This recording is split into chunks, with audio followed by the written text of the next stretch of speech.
आज की वीडियो के प्रदाता है इश्कोल। इश्कोल आपके बच्चों के भविष्य को एक सुनहरा कल देने के लिए प्रतिबद्ध है। यह नजफगढ़ से शिक्षा का एक सुनहरा चेहरा है। आज ही अपने बच्चों के बेहतर भविष्य, अच्छी शिक्षा के लिए इश्कोल से अपने बच्चों के पंखों को दे एक नई उड़ान। नमस्कार। दिल्ली विधानसभा चुनावों की गहमागहमी नजफगढ़ सीट पर खासा ध्यान खींच रही है। इस बार चुनावी समीकरण पूरी तरह बदल गए हैं। आम आदमी पार्टी के पूर्व विधायक और मंत्री कैलाश गहलोत ने भाजपा का दामन थाम लिया है। इससे क्षेत्र की राजनीति में बड़ा बदलाव देखने को मिला है। आपने उनकी जगह तरुण यादव को अपना उम्मीदवार बनाया है, जो नजफगढ़ की राजनीति में एक नया चेहरा है। स्थानीय जनता का मूड और चुनावी चर्चाएं इस बार अलग दिशा में जाती दिख रही हैं। नजफगढ़ में लोग लंबे समय से विकास कार्यों की कमी से नाराज हैं। ट्रैफिक जाम, टूटी सड़कें, सफाई व्यवस्था की खराब हालत और जल निकासी की समस्या यहाँ के लोगों के लिए सबसे बड़े मुद्दे बने हुए हैं। एक स्थानीय दुकानदार ने कहा, यहाँ हर बार चुनाव आते हैं, नेता आते हैं, लेकिन हमारी समस्याएं जस की तस रहती हैं। क्या इस बार बदलाव होगा? जनता का गुस्सा केवल विकास के अभाव तक सीमित नहीं है। कई लोग नेताओं के चुनावी वादों से थक चुके हैं। क्षेत्र के एक युवा मतदाता ने कहा, हर बार बड़े बड़े वादे किए जाते हैं। यह ठीक वैसा है जैसा दूर के ढोल सुहावने होते हैं, लेकिन चुनाव के बाद कुछ नहीं होता। हमें ऐसा नेता चाहिए जो हमारे लिए काम करे। जातीय समीकरण भी नजफगढ़ के चुनावों में बड़ी भूमिका निभाते हैं।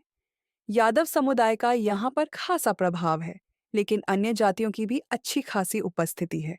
राजनीतिक दल अपने उम्मीदवारों के जरिए इन जातीय समीकरणों को साधने की कोशिश कर रहे हैं। हालांकि इस बार लोग विकास और बुनियादी सुविधाओं को जाति से ज्यादा तवज्जो दे रहे हैं। राष्ट्रीय मुद्दों की बात करें तो उनका असर इस बार अपेक्षाकृत कम है। दिल्ली जैसे शहरी क्षेत्र में स्थानीय समस्याएं अधिक मायने रखती हैं। हालांकि भाजपा के लिए यह चुनाव महत्वपूर्ण है, क्योंकि उनके राष्ट्रीय नेतृत्व की निर्णयात्मक राजनीति का असर क्षेत्रीय स्तर पर भी दिखाना होगा। एक मतदाता ने कहा, देश की बात अपनी जगह है, लेकिन हमें अपनी गली में साफ सफाई और सड़कें चाहिए। जो नेता यह करेगा वही हमारा वोट लेगा।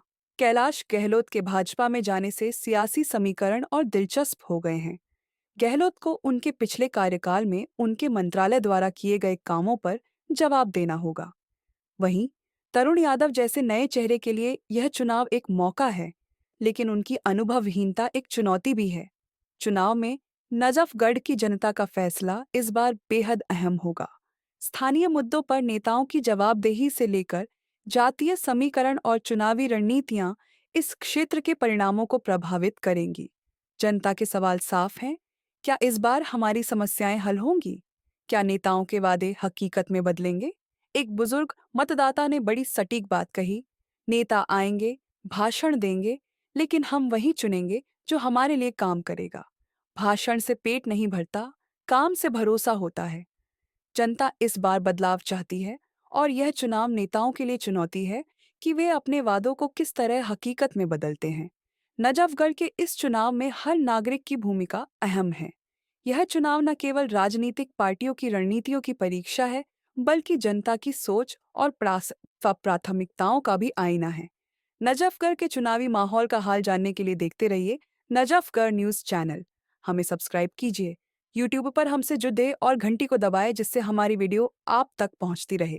नजफगढ़ से जुड़े मुद्दों को अपना समर्थन देने के लिए हमारे इंस्टाग्राम चैनल से जुड़े और अपना सहयोग दें। हमारे व्हाट्सएप ग्रुप से जुड़ने के लिए वीडियो के डिस्क्रिप्शन में नीचे दिए लिंक पर क्लिक करें या इस क्यूआर कोड को स्कैन करें। धन्यवाद।